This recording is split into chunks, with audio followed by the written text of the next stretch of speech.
Hello नमस्कार साथियों, मैं ज्ञानेंद्र सिंह आप सभी का एक बार फिर से स्वागत करता हूं गैलेक्सी क्लासेस में। सभी को राम राम, राधे राधे, सत श्री अकाल, आदाब। कैसे हैं प्यारे बच्चों सभी लोग भाई?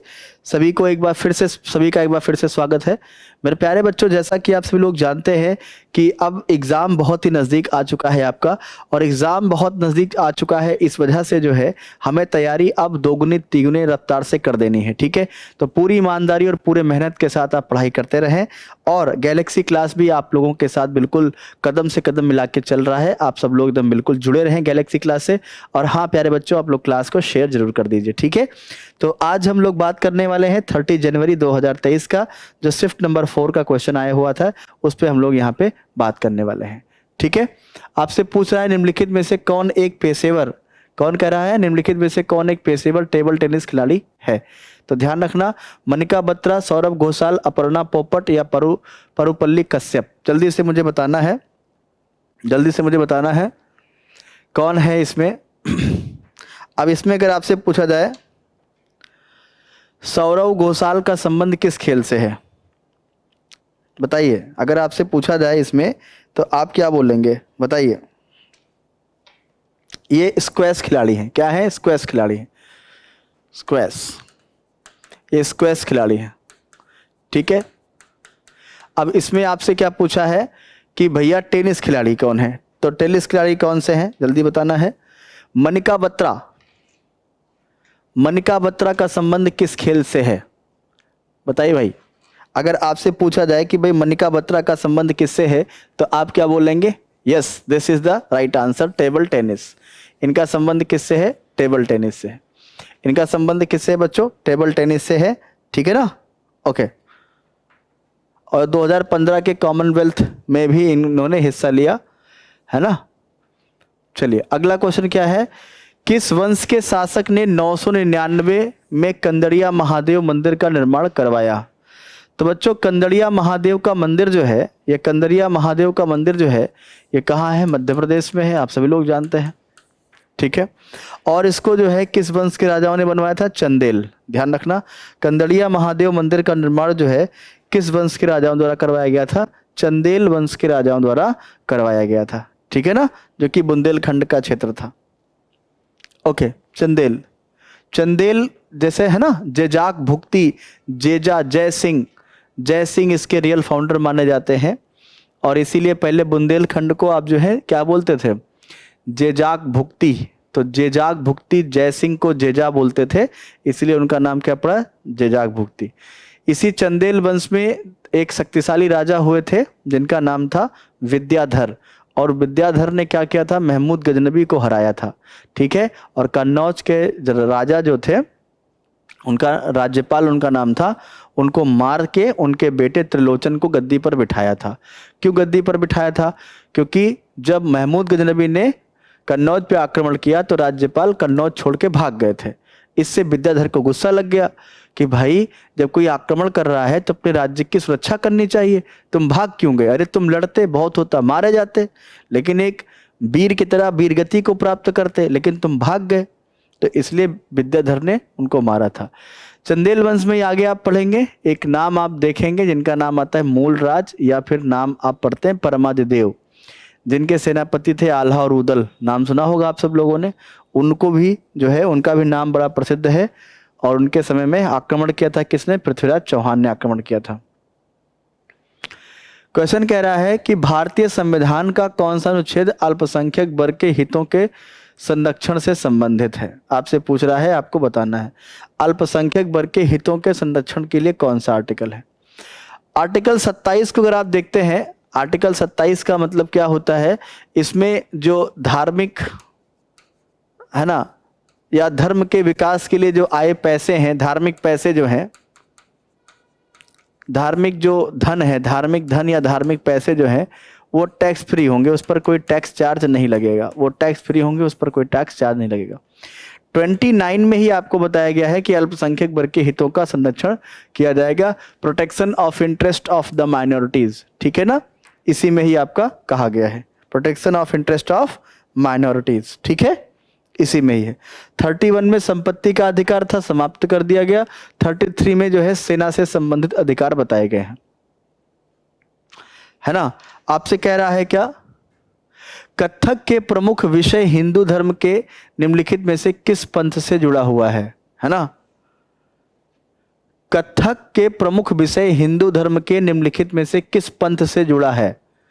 अब बच्चों एक बात ध्यान रखना, कथक की जब हम बात करते हैं तो कथक की जो शुरुआत होती है, कथक की जो शुरुआत होती है वो कहाँ होती है, कहाँ होती है, वो ब्रजभूमि में होती है। कथक की शुरुआत कहाँ होती है, ब्रजभूमि में होती है, ये ब्रजभूमि में। अब ब्रजभूमि जो है वो किसकी है, ब्रजभूमि किसकी है, कृष्ण की है। और कृष्ण जो है वो क्या है, उनका संबंध किससे है, वैष्णववाद से है। इनका संबंध किससे है, वैष्णववाद से है। इस बात का सभी लोग ध्यान रखेंगे, वैष्णववाद से इसका संबंध है, ठीक है ना। ओके, तो वैष्णववाद, लेकिन इसका मतलब ये नहीं है कि कथक जो नृत्य है वो केवल वैष्णववाद से संबंधित है। इसमें कभी कभी भगवान शिव और देवी शक्ति, ध्यान रखना, इनकी भी आराधना या इनके भी ध्यान में रख करके नृत्य किए जाते हैं, ठीक है। लेकिन ज्यादातर मात्रा में क्या है, ये वैष्णववाद है। साइकस और पाइनस किस प्रकार के पौधे हैं, आपको बताना है, ठीक है। Cycas and Pinus are which type of plants, बताना है कैसे पौधे हैं ये, जल्दी से आप लोग बताएंगे मुझे कैसे पौधे हैं। टेरिडोफाइटस हैं, थैलोफाइटस हैं, एंजियोस्पर्म है या जिम्नोस्पर्म है, बताएंगे कैसे पौधे हैं, जल्दी से मुझे बताएंगे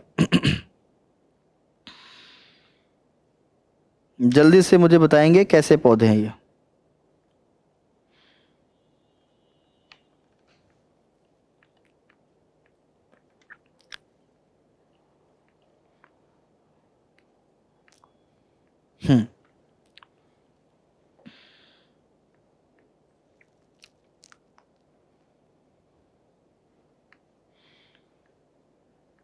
चलिए हाँ बताएंगे।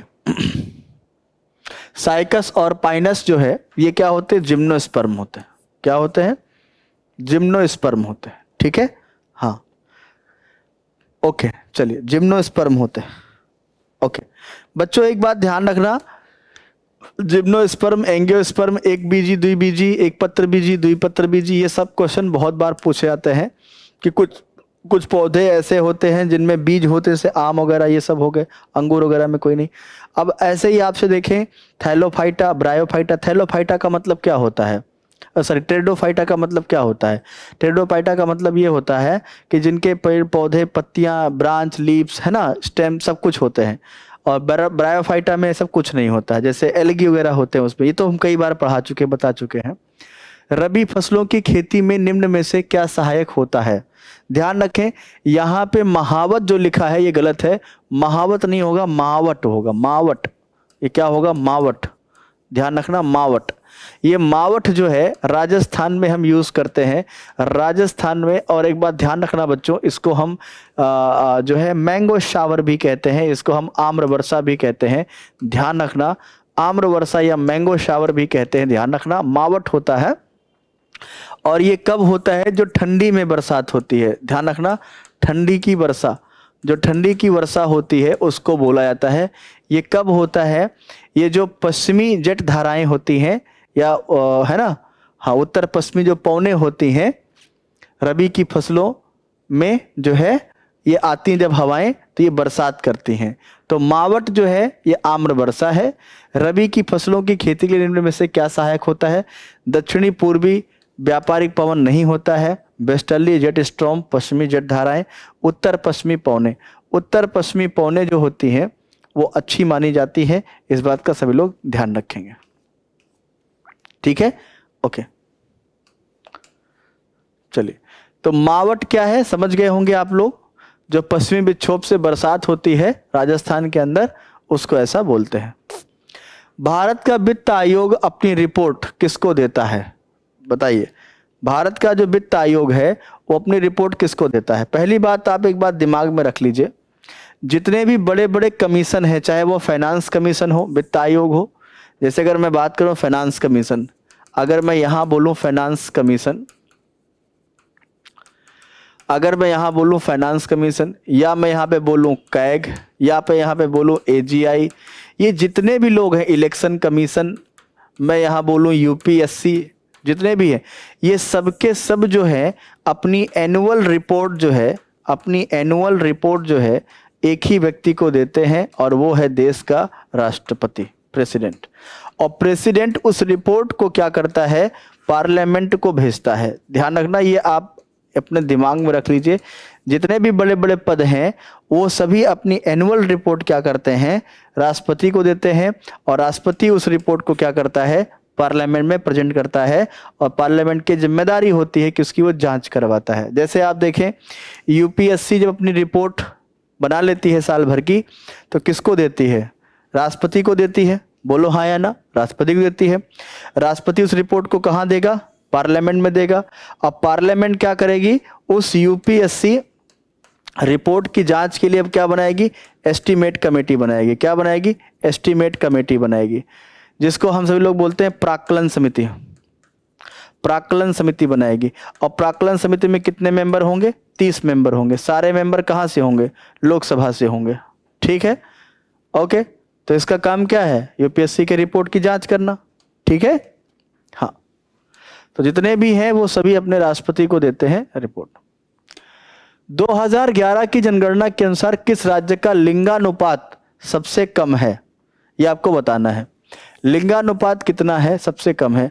अगर मैं पूरे भारत की बात करूं तो 942/1000 है, यानी 1000 पुरुषों पर 943, शायद 943 है, शायद क्या है, 943 क्या है, महिलाएं हैं। इस बात का ध्यान रखेंगे।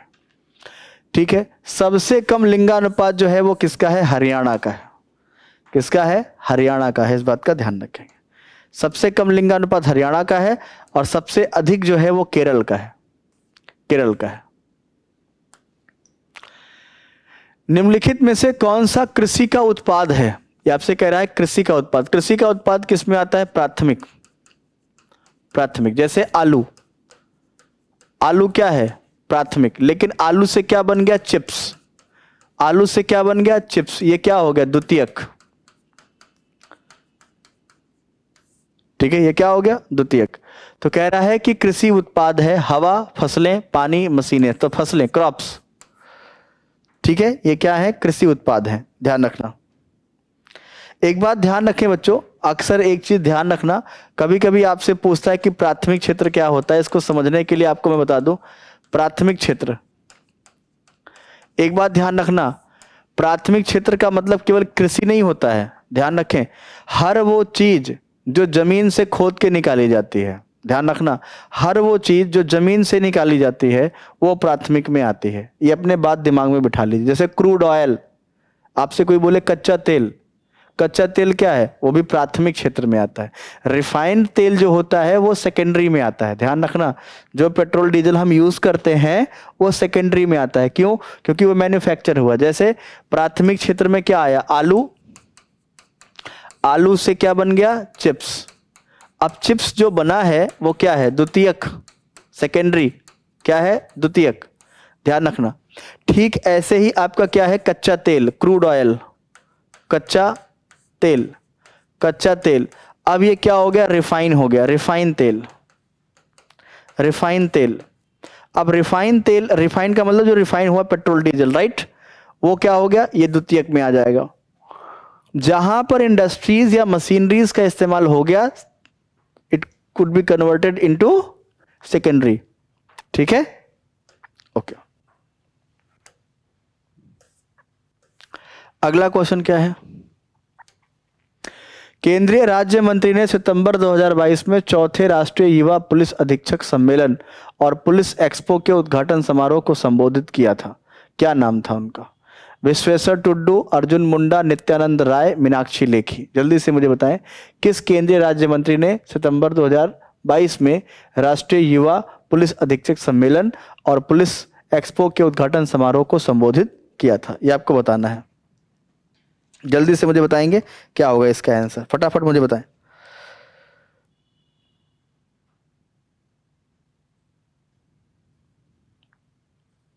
हाँ, जल्दी मुझे बताएंगे।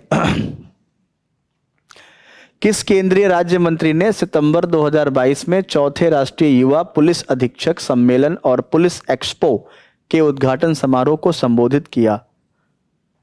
विश्वेश्वर टुड्डू, अर्जुन मुंडा, नित्यानंद राय, मीनाक्षी लेखी। क्या होना चाहिए इसका सही उत्तर? जल्दी से कमेंट बॉक्स में आ जाओ भाई सभी लोग, जल्दी से आ जाओ कमेंट बॉक्स में, क्या होगा इसका सही आंसर?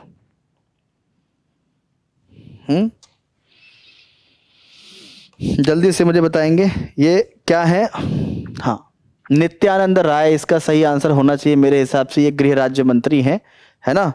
हाँ, ये क्या है? गृह राज्य मंत्री हैं नित्यानंद राय, बाकी और किसी का कोई संबंध नहीं है। तो नित्यानंद राय इसका सही आंसर हो जाएगा, नित्यानंद राय। ये क्या है? गृह राज्य मंत्री हैं, ठीक है, ओके। अर्जुन मुंडा होंगे नहीं, मीनाक्षी लेखी है नहीं, तो यही होंगे, ठीक है, बिल्कुल सही है। एक माइक्रो फाइनेंस ऋण को एक संपार्श्विक ऋण मुक्त ऋण के रूप में परिभाषित किया गया है, जो कि उस परिवार को दिया जाता है जिसकी वार्षिक पारिवारिक आय कितने रुपए होती है। A micro finance loan is defined as a collateral fee loan given to the household having annual household income up to the। एक माइक्रो फाइनेंस ऋण जो है, माइक्रो फाइनेंस ऋण का मतलब जो है वो किस आय के व्यक्ति को दिया जाता है, कितनी आयु के व्यक्ति के दिया जाता है, कि मतलब उसकी जो पारिवारिक आय है वो कितनी होनी चाहिए या उससे अधिक नहीं होनी चाहिए। आप मुझे बताएंगे इसका सही आंसर क्या हो जाता है? 40,000। जो वार्षिक आय है वो कितनी? 40,000। चलिए अगला क्वेश्चन क्या है? NRLM, okay.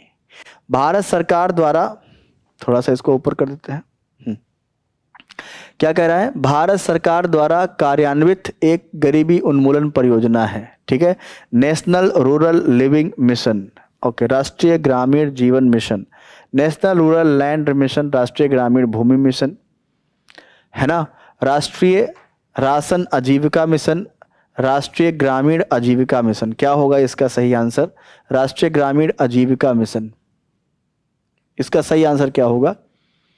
राष्ट्रीय ग्रामीण जीवन मिशन नहीं होगा, राष्ट्रीय ग्रामीण आजीविका मिशन होगा, NRLM, ठीक है। NRLM का फुल फॉर्म यही है, आजीविका मिशन है बच्चों, ध्यान रखना। गरीबी उन्मूलन। भारत में लागू की गई अंतिम पंचवर्षीय योजना कौन सी है? ये तो सबको मालूम है भैया। 11वीं पंचवर्षीय योजना कब से कब रही है? 2007 से 2012, ठीक है। 10वीं जो रही है 2002 से 2007। 12वीं जो रही है 2012 से 2017, ये अंतिम रही है। इसी के बाद क्या हुआ? 5 ईयर प्लान क्या हुए थे? वो बंद हो गए थे, है ना। 5 ईयर प्लान आने बंद हो गए। क्वेश्चन नंबर 14 क्या कहता है?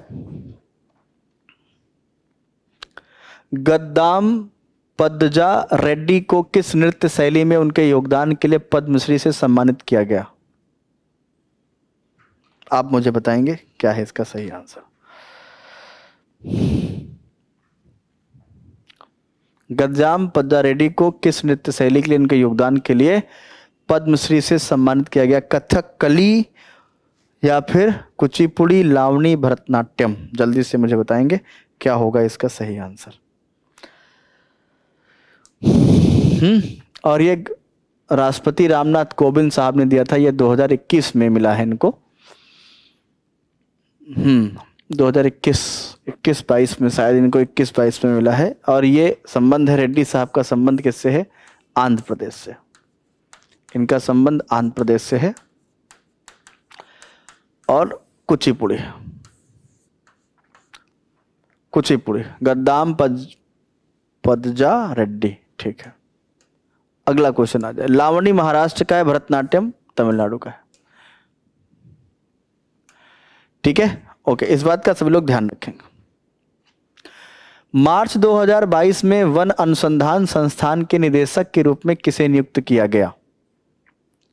रेणु सिंह, विकास राणा, अरुण सिंह रावत, अजय ठाकुर? जल्दी से मुझे बताएंगे क्या है इसका सही आंसर? मार्च 2022 में वन अनुसंधान संस्थान के निदेशक के रूप में किसे नियुक्त किया गया था? जल्दी से मुझे बताएंगे किसने, है ना। किससे नियुक्त किया गया? वन अनुसंधान संस्थान है कहाँ? ये कहाँ पे है? उत्तराखंड में है, उत्तराखंड, देहरादून। और नियुक्त किसको किया गया? डॉक्टर रेणु सिंह। ध्यान रखना, डॉक्टर रेणु सिंह, इस बात का ध्यान रखना, डॉक्टर रेणु सिंह, है ना? ओके। क्वेश्चन नंबर 16 क्या कहता है? आपको बताना है कैप्टन रूप सिंह स्टेडियम, कैप्टन रूप सिंह क्रिकेट स्टेडियम किस शहर में है? कैप्टन रूप सिंह स्टेडियम किस शहर में है? जबलपुर, इंदौर, कहाँ पे है? कैप्टन रूप सिंह स्टेडियम कहाँ पे है आपको बताना है। और आपकी जानकारी के लिए मैं एक बात ये बताना चाहूँगा, ये वही स्टेडियम है जहाँ पर सचिन रमेश तेंदुलकर ने अपना 100वां शतक पूरा किया था, आपको बताना है। ओ सॉरी, माफ़ कीजिएगा, 200 है ना, साउथ अफ्रीका के खिलाफ, साउथ अफ्रीका के खिलाफ 200 रन बनाए थे। और ये रूप सिंह स्टेडियम जो है ये कहाँ पे है? ग्वालियर में। कहाँ पे है? ग्वालियर में। सचिन तेंदुलकर ने क्या बनाया था? दोहरा शतक लगाया था, है ना? पहले व्यक्ति हैं जिन्होंने दोहरा शतक लगाया। उसके बाद तो भैया बैक टू बैक बहुत लोगों ने लगाए, जिनमें सबसे ज़्यादा बार दोहरा शतक भारतीय प्लेयर्स द्वारा लगाया गया था। अच्छा, दोहरा शतक कौन कौन लगाए हैं भारत में अगर आपको लिखना है तो पहले नाम आता है किसका? सचिन का। ठीक है, 200 रन बनाए इन्होंने, 200 रन बनाए। फिर इसके बाद नंबर आता है किसका? सहवाग, सहवाग का। इन्होंने कितने बनाए? 219 बनाए। ठीक है, इसके बाद किसका आया? रोहित शर्मा। अब रोहित शर्मा का भाई साहब 3 है, 208, 209 और 264, जो वर्ल्ड रिकॉर्ड है, अभी तक किसी ने तोड़ा नहीं है। रोहित शर्मा के बाद दोहरा शतक लगाए हैं कौन? अभी एक नया प्लेयर है, क्या नाम है उसका? शुभमन गिल, है ना?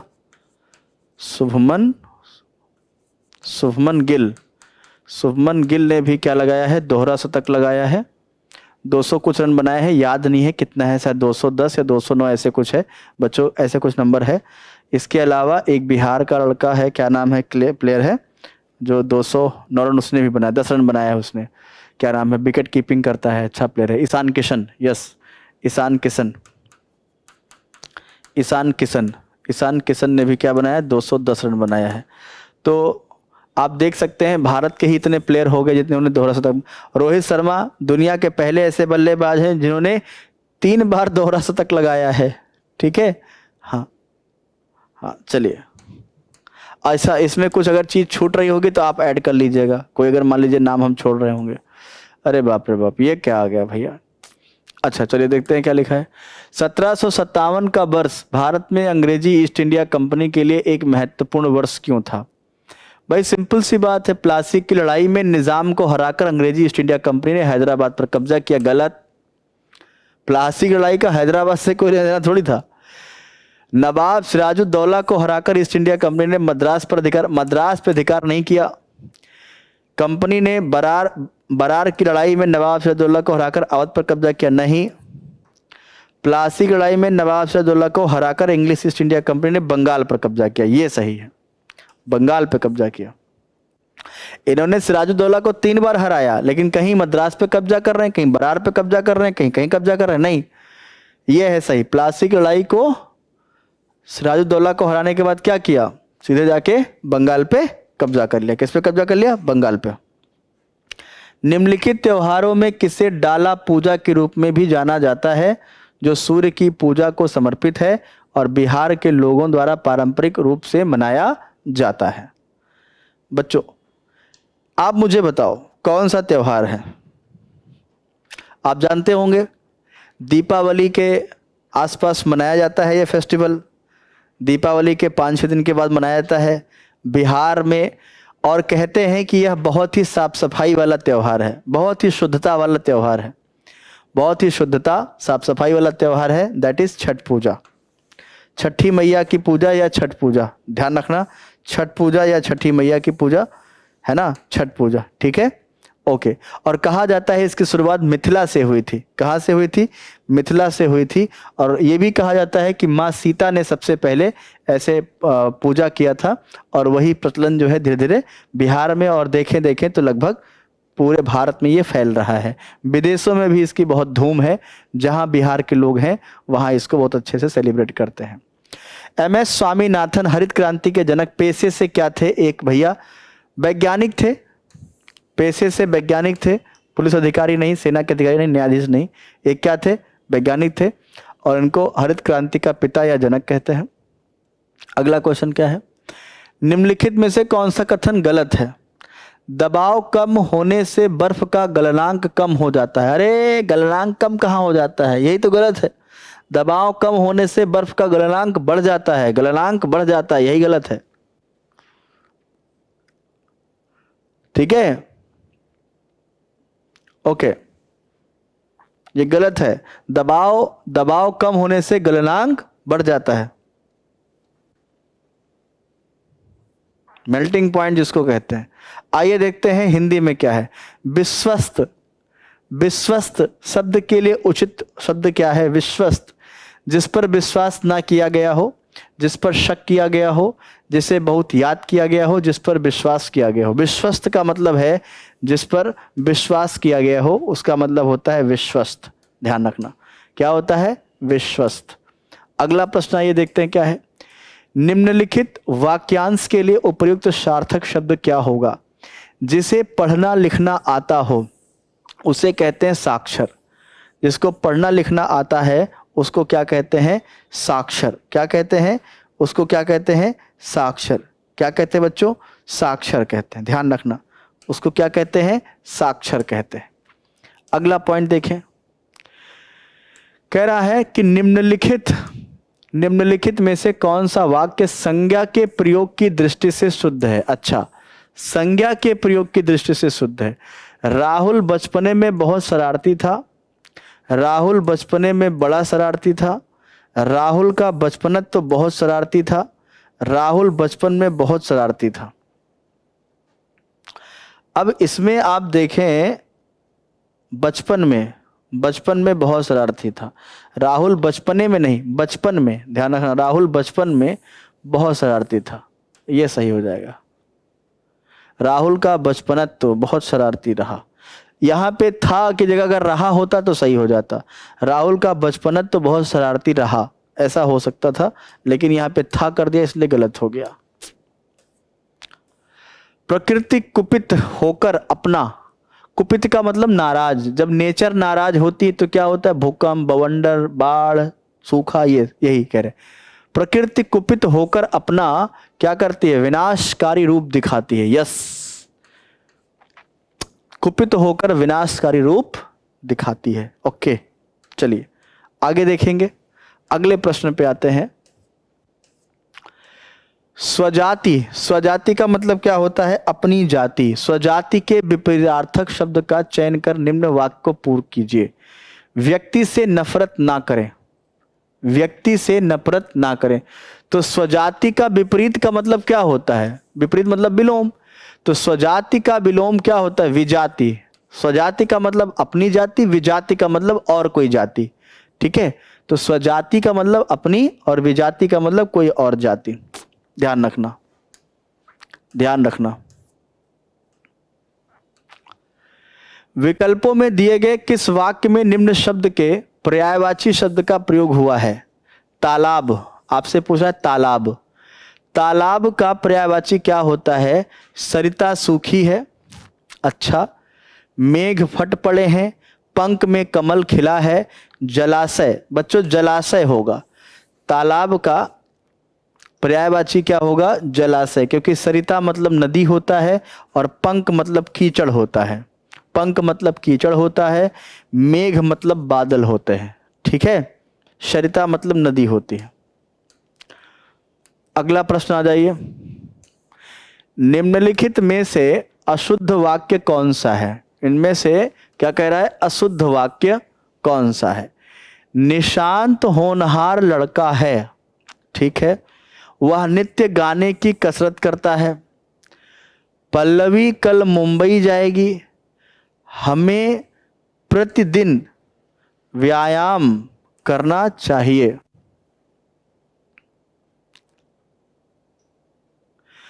भैया नित्य गाने गाने का अभ्यास करता है, गाने की कसरत नहीं होती, गाने का अभ्यास, गाने का अभ्यास होता है।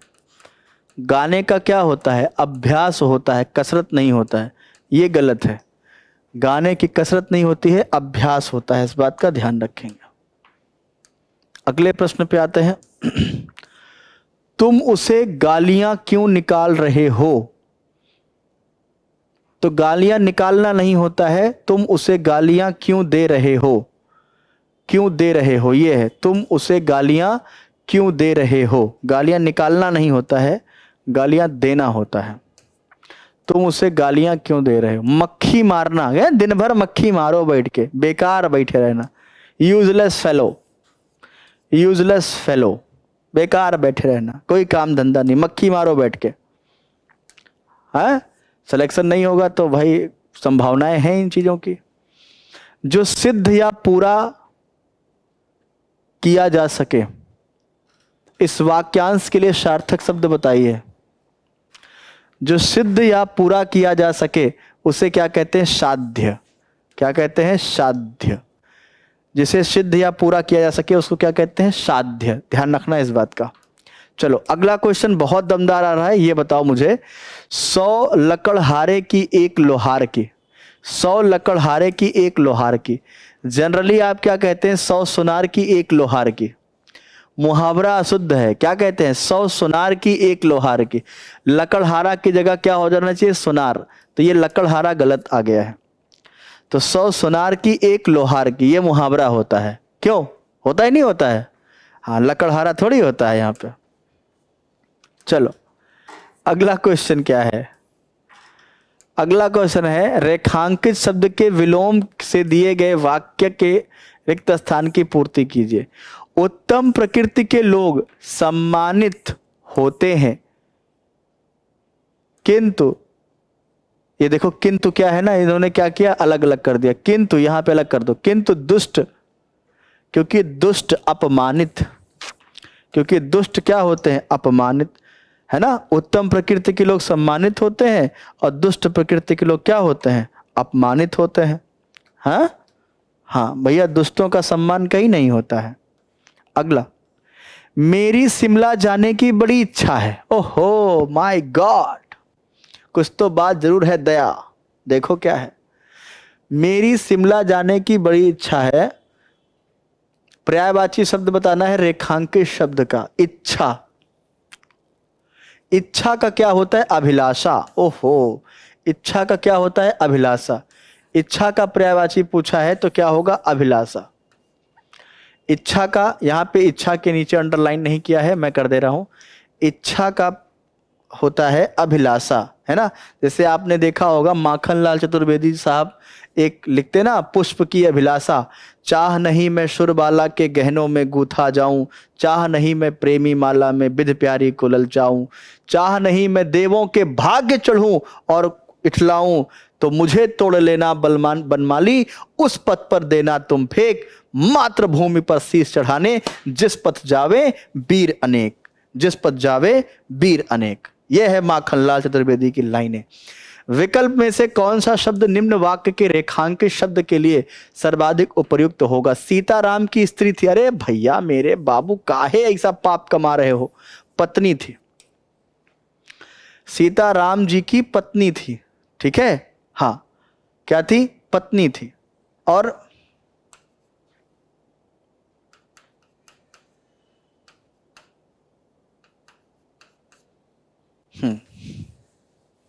अगले प्रश्न आ जाइए। आइए फिल द ब्लैक्स में करते हैं। क्या है? कहानी है। एक बार मैं बस में बैठा। ओहो, एक बार मैं बस में यात्रा कर रहा था। एक बार मैं बस में यात्रा कर रहा था। मेरे साथ मेरी पत्नी और 3 बच्चे। अच्छा, परिवार नियोजन नहीं अपनाए? ओके चलिए। मेरे साथ मेरी पत्नी और 3 बच्चे, मेरे साथ मेरी पत्नी और मेरे साथ मेरी पत्नी और 3 बच्चे भी थे। भी थे, यहां पे क्या आ जाएगा? भी थे। बस में कुछ खराबी थी, रुक रुक कर चल रही थी। ओ माय गॉड, बस में कुछ खराबी थी, रुक रुक कर चल रही थी। अच्छा, रुक रुक कर चल रही थी। गंतव्य से कोई 8 किलोमीटर पहले ही, गंतव्य से कोई 8 किलोमीटर, गंतव्य से कोई 8 किलोमीटर, गंतव्य से कोई 8 किलोमीटर पहले ही एक निर्जन सुनसान स्थान, ओहो, निर्जन सुनसान स्थान, निर्जन सुनसान स्थान में बस ने जवाब दे दिया कि भैया अब आगे ना बढ़ पाएंगे। रात के कोई 10 बजे होंगे, रात के कोई 10 बजे होंगे, रात के कोई 10 बजे होंगे, रात के कोई 10 बजे होंगे। बस में यात्री घबरा गए, कंडक्टर उतर गया, एक साइकिल लेकर चलता बना और वह, हाँ, कंडक्टर उतर गया और एक साइकिल लेकर चलता बना। मतलब आप समझ रहे हैं, एक बस थी जिसमें पति पत्नी और बच्चे सवार होकर सफर कर रहे थे। रात को 10 बजे बस खराब हो गई, सुनसान इलाके में बस को रोक दिया उसने, और जो कंडक्टर था, ड्राइवर थे, वो दोनों साइकिल पे बैठे और भाग लिए। अब प्रश्न ये बनता है, दया, वो साइकिल आई कहां से? ये जानने के लिए आप सब लोग गैलेक्सी क्लास से जुड़े रहें। प्यारे बच्चों, बहुत ही शानदार क्वेश्चंस करवा रहा हूं, आप सब लोग जुड़े रहें गैलेक्सी क्लास के साथ। मिलते हैं अगली क्लास में। आज के लिए इतना ही। सभी को राम राम, जय हिंद।